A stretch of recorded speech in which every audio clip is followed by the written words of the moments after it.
Hey y'all, it's your girl Sonia, and welcome back to She Say Sports. Today I have with me founder of Ample Opportunity, author of Life is Easy, We Make It Hard, The World Wants You to Win, Get Out of the Way, and host of Tiger Talk with the 1400 Club, Mr. Cory Collins. Hi Cory, how are you today? Hey, I'm doing well, Sonia. Thanks for having me. How are you? I'm doing well. Thanks for joining me. Tell the listeners a little bit about yourself.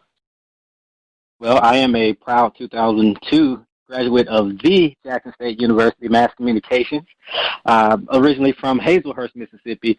I've been in Florida for the past, a lot of years. I've been in Florida, or Orlando to be exact. I bounced around from Jacksonville to Orlando to Miami and back to Orlando. I'm married, and we have two beautiful daughters. Oh, wow. That is awesome. So, Cory, I noticed you've been pretty busy the last 18 years. But the one thing that piqued my interest was your short-lived television career. Now, doing my research, I saw that during your junior year at JSU, you worked with the CBS affiliate, and I'm assuming WJTV in Jackson, Mississippi? Right. Okay. And you were a sports editor and a videographer. And, you were interviewing Kobe, Shaq, Derek Fisher, Lindsey Hunter, Michael Jordan's mom, Loris Jordan, and many more. ESPN courting you, other networks, but you gave it up. Why? Well, I just wanted to go in a different direction, and that was my passion, though, more so, just the sports in general. Like a lot of young males, we all think we're going to go on to play in the NBA or the NFL. So that was me as a kid. But obviously as a teenager, reality set in. I'm not going to any professional league. But I just love sports. So I really wanted to find something where I could remain in that field, just in sports in general. So if I couldn't play it, I wanted to cover it. And I'm a talker. I love talking.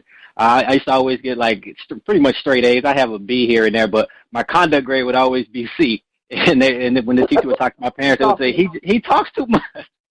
So perfect grade except for the conduct. Just talk. So I just put that together. I love sports. I love talking. So let me go cover sports. So that's why I originally went in that direction. But one thing led to another, and I think after a few years in that field, which I loved it, I think I was able to uncover my gift as opposed to just something that was my passion. So I decided to transition into some different things, and that's led me to where I am today.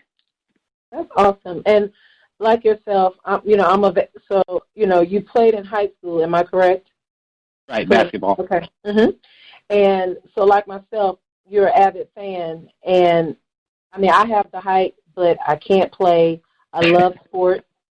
So I use my, I have a master's in sports administration. So I was like, if I don't get an operational managerial in, with the sports team or, like a college team, a collegiate team, then I wanted to do this radio show. And so, like you, I got in trouble all the time for talking and clowning. And, I sing also. So I use my voice for that as well as this show. So it's been great. It's been great. Absolutely. So no doubt about it. So it seems you had other ambitions because you founded Ample Opportunity in 2006. I like that name. How did you decide on Ample Opportunity? So I've always been a person who liked giving back, helping others, putting others before myself, and seeing others' success. That inspired me, knowing that I played a part in it. So just going back to basketball, like I was a kid in the neighborhood who would help out the younger kids in basketball as far as teaching them and training them. I had to hoop at my house, so I would bring them over, and I was always just coaching them. And I got a thrill, years later when they would be on the team after I, graduated and gone off. But for me to come back and see them playing, that just really got me going. So I've always been kind of a giver. So when I was trying to think of my company name, I wanted to incorporate something that kind of encompassed that as well. Just me providing something to others instead of just creating, because a lot of people go into business obviously for a financial gain, which is great. You want to make money, right. But I wanted to create something that put others in a position to succeed. Even if it was something as simple as just offering them a job, giving them a job if they needed a job. So that's providing opportunity. So that just kind of sums up what I was looking to do within my business, provide others with opportunity. I love that. So tell us about your company and the services it provides. So Ample Opportunity, Inc. is a business consulting firm. We specialize in business coaching, leadership development, and sales training. So we work with companies of all size, from your one-man solopreneur company where it's just one person, one-man operation, to your small companies, mid-sized companies, on up to large corporations, pretty much aiding them anything from A to Z in terms of taking their business to the next level. So if that's increased sales, if that's hiring, if that's employee retention, employee training, marketing, just whatever they're missing in order to expand or grow their business, we generally can get in there and help them. That's cool. So it looks like you said you were coaching the kids around your neighborhood, and now you're a certified coach, speaker, and teacher with John Maxwell. Mm-hmm. What was it like working with a brilliant mind like John Maxwell? So when I graduated from, I want to say high school, maybe college, but I think high school, one of my mom's coworkers bought me as a graduation present. It was a John C. Maxwell book, and that was my first hearing of him. And I just really took to the book. I really loved it. I used to read it all the time, so I started to look for more of his books. So I started always reading his books and finding him on YouTube and just subscribing to anything, podcast, anything related to John Maxwell. So when I opened my company, I used to teach from his books. Like I used to teach my employees. I used to do all my trainings. I literally go read his book and go and teach that to my employees. So I always felt as though I was a student of his, just in an unofficial capacity. And I started training and coaching others in terms of within my business. And it's funny, one of my professors from Jackson State, Dr. Sunny Fridge, she reached out to me because she's actually on John's team. So she saw what I was doing, and we just started talking. And she said, I think you would be a good fit to be on John's team because what you're doing is what we do. So I say, oh, yeah, he's like our idol. I look up to him. So she got me connected, plugged in with John, and it just kind of went from there. And it's funny, I was doing a speaking engagement. This was about a year before I got plugged into the John C. Maxwell team, and I was just talking about finding mentors and things of that nature. And I was telling the audience who my mentors were, and I told them, your mentor actually doesn't have to be someone who you know personally. And I said, John C. Maxwell is one of my mentors. I've never met him. If he were to walk into this place right now, he wouldn't know me from Adam. I said, but he's my mentor because, again, I read his books. I follow him on YouTube. Just everything he puts out, I subscribe to it. And, again, about a year later, I was actually on his team, on stage with him, shaking his hand and working with him directly. So that was pretty cool. Look at that. You pretty much kind of spoke it into existence. Absolutely. That's really cool. Yeah, I actually, it's been, I guess, around that same time, because you graduated in 2002, that's when I was introduced to John C. Maxwell as well, through my church. And it was a book that I bought at the church. I can't remember it, but I've read it like a couple of times. I really enjoy his books as well. Right. So, as far as your business coaching, has it been proven that business owners that work with a business coach are more successful than others that don't? Yeah, it is. It has. Most business owners don't realize that there's a such thing as a business coach, or if they know that, they don't think that they need a business coach because it's not, the results aren't immediately, tangible. Like a lot of times when you open a business, you're careful about how you spend your money. You want to make sure you get a return on your investment, and you want something where, okay, if I spend this, I'm going to get this in return. Right. But with business coaching, it's not tangible. You have to, wait for the results. But a lot of times people open a business based on something that they're great at. So, for example, I can cut hair. I'm going to go open a barbershop. I'm a great cook. I'm going to go open a restaurant. And what happens is once they open that business, especially if it's a physical location, now they have to run a business. And they didn't really sign up for that. They just signed up for being a barber. But now they're faced with hiring other barbers, managing other barbers, and barber called in sick, or he's late, or the bathroom is out of order, or the internet went down, or just all the legal, the paperwork, the HR, the administration. There's just so much is thrown at them, and they're like, "Wow, I'm doing everything except cutting hair. Like I opened this barbershop so I can cut hair, maybe have a few barbers, but I don't even get to do that because I'm putting out all these fires in terms of my business." And if they're not trained on that and they haven't done that before, even if they have a degree in business, it's nothing like hands-on experience. So a lot of business owners fail because they don't know how to run a business. So a business coach is a person who will guide you along the way, tell you what to expect, save you, keep you from running into having those mistakes that are otherwise inevitable. So it pays for itself tenfold when you have a coach. I liken it to driving somewhere you've never been before without a GPS. you wouldn't do that, right? You need something, navigate. Yeah, to guide you along the way. So that's what a business coach does. I like that. And, you never really think about that because you're right. Most people just, I've been, my sister and my brother's a chef and my sister is an amazing cook as well. And I've been, trying to get them to, open up a little business, restaurant. Not even necessarily a restaurant. Maybe do, pop-ups are really, really popular right now. And especially with the pandemic, you don't want to open a restaurant, I don't think. But you're right. That will be, they have the abilities to cook, but they don't have the business savvy. So that does make a lot of sense. Yeah, and they don't think about it, and that's not to say that if you haven't run a business before, you're going to fail, but you're going to have some obstacles, some adversity. But when you're running a business, every single mistake, it costs you money, and a lot of times they go out of business because they run out of money. So if you can eliminate those mistakes, then you're saving that money. So that's what keeps you in business. So a business coach keeps you, helps you avoid those mistakes. Gotcha. What advice would you give someone considering becoming a business owner during this pandemic? I would say start a business based on something that you're an expert in, not on something that's just trendy. A lot of times we open a business because we think, oh, this is the thing that's in right now. So I'm going to jump on it, but we aren't great at it ourselves. So we need to be really, really good at it, and we need to understand how to do it, whether it's cutting hair or cooking or whatever the case may be. We need to understand how to do it well enough to teach it to others. That's the key to running a successful business. You have to duplicate yourself, and you have to delegate things. You shouldn't be a person who's trying to do everything because you're going to drive yourself crazy. So you have to understand it well enough to teach it to others who can do it as well as you in order to sustain a really successful business. Absolutely. And that's very good advice.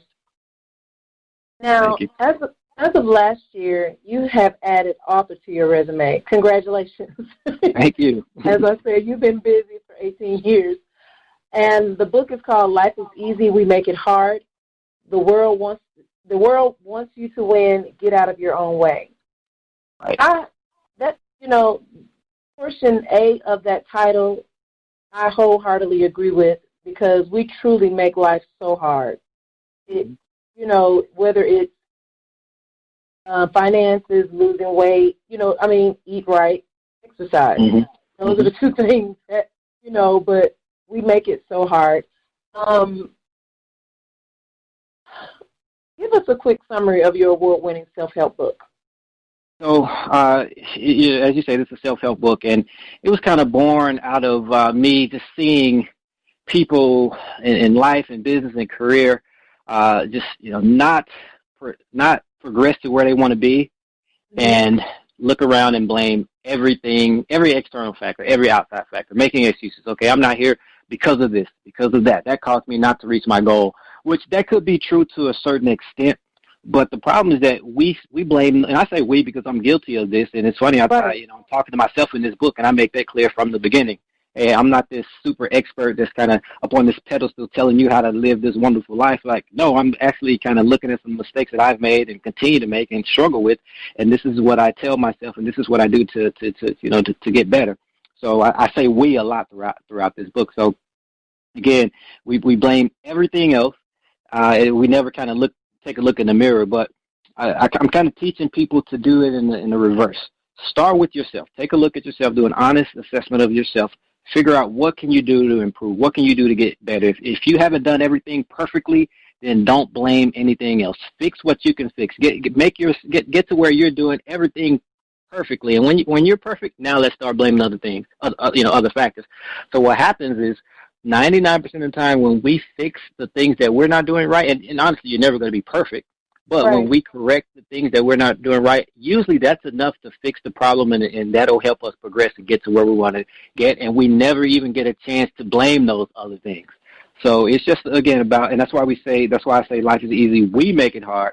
The world wants us to win. Get out of your own way, because a lot of times we're getting in our own way. So I talk about everything from finding your true calling, just building the right relationships, effective communication, work-life balance. It helps you in terms of business, personal, career. I kind of tried to cover an entire spectrum of things or a wide range of things. Okay, I like that. And the second portion of that title, does the world really want us to win? And when you say world, because, you hear people say, you have your haters, blah, blah, blah, all of that.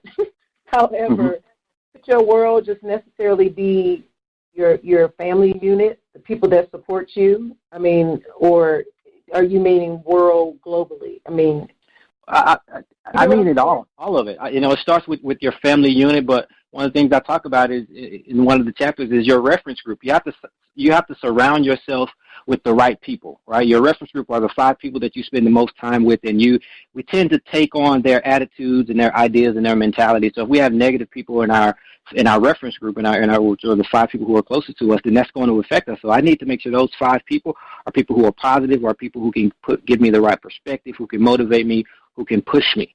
So your significant other is probably one person who's automatically in your reference group. So if that person isn't supportive and is negative, then now you only have 4 left. So you really better make those count, right? I mean, I really go into that much detail. Right, okay. And that's where, if we go back to me talking about earlier, John Maxwell being one of my mentors, and that's how I got to that point where I said, my reference group consists of these 4 people. I needed a 5th, and I didn't have anyone.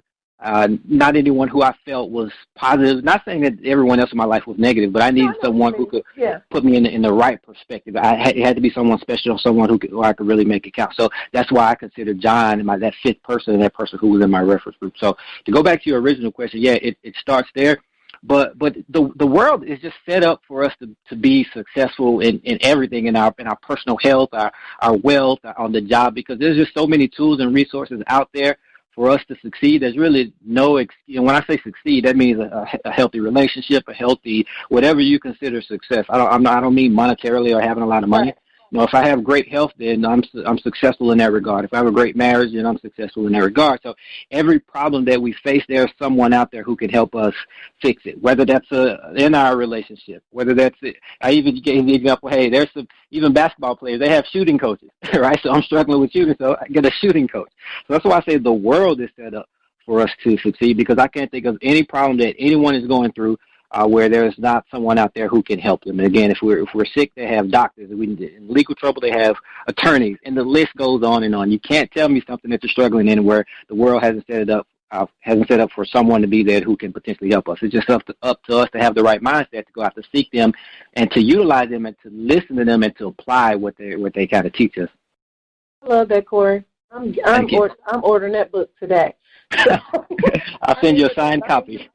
Right. You know what? That's a good idea. But that made a lot of sense, though. I totally agree with you. Will there be more books in your future? Maybe a follow-up to Life is Easy? There could be. I don't have it, on the table for me. I have to really get that feeling because I fought it for the longest as far as writing a book. It's a quick story. It's funny. I went to Jack State, of course, mass communications, and as we talked about, I wanted to be on that broadcast side of sports journalism in terms of, being on TV, on camera. But a part of the mass comm department, the requirements, I had to take one of the class for print, where I had to actually write, you're writing for the newspaper. And I just fought that because that didn't get me excited. I don't want to write. I just want to be on camera. So we had for one of the classes for the semester, we had to write at least 5 articles that got posted in the blue and white flash, and we had all semester to do that. And I procrastinated, and I didn't do it. And I looked up, and there was only like 2 weeks left in the semester, and I hadn't written anything. And the crazy thing is that I'm a gifted writer by nature. It's really effortless for me, so that wasn't the problem. It's just that I didn't care to write. All my classes where I had to pick up a camera or be on camera, I was gung-ho about it. So anyway, it was about 2 weeks left, and I said, okay, I got to write these stories. So that last week, I wrote 5 stories in like a day or two, and I turned them in. I didn't know what was going to happen because, again, they had to be published. And she wasn't just going to publish them just for me to, pass. It had to be something worthy of being in the blue and white flash. So I kind of kept my fingers crossed. And all 5 stories got published in one paper. And I was like, wow. Like I was a celebrity on campus for a few days because they're like, man, you wrote the whole newspaper.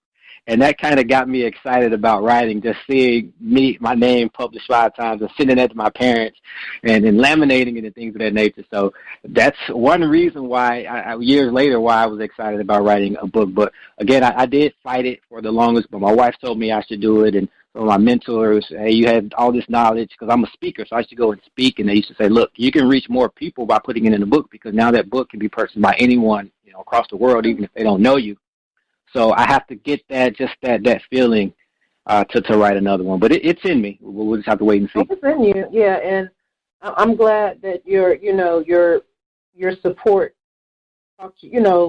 encouraged you to do that. And besides your fifth mentor, your mentor, your other, part of your support system, John Maxwell, he's an author. So no doubt. And it goes back to that reference group. So the people in my reference group supported that. The idea of me writing a book.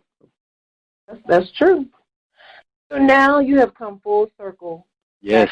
You are the host of Tiger Talk with the 1400 Club. How did this come about? Well, I think it started when we just kind of saw that we weren't going to have that coverage. And I say we, me and a couple of my buddies, just Jack State buddies, Charles Bishop. We didn't go to Jack State together, but we've connected since then. Hey, Charles. Yeah, we went. Yeah, he better be listening. Well, he's actually, he better be listening, yeah. Absolutely. Okay, so, we have a chat group, and we just talk Jack State sports all day.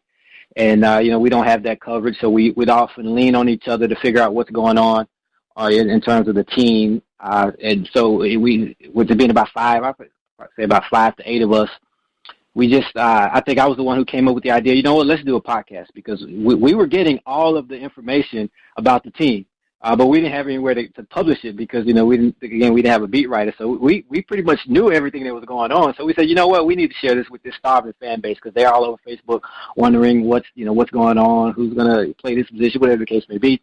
So it started there. We didn't know, how it was going to go, so we just kicked it off, and a few months later, it's doing pretty well. It really is. I've actually, I added the Spotify app to my phone, and I love it because it is a podcast, and I can listen to it, during my during my leisure, whenever I want to listen to it. So I am a fan of the show.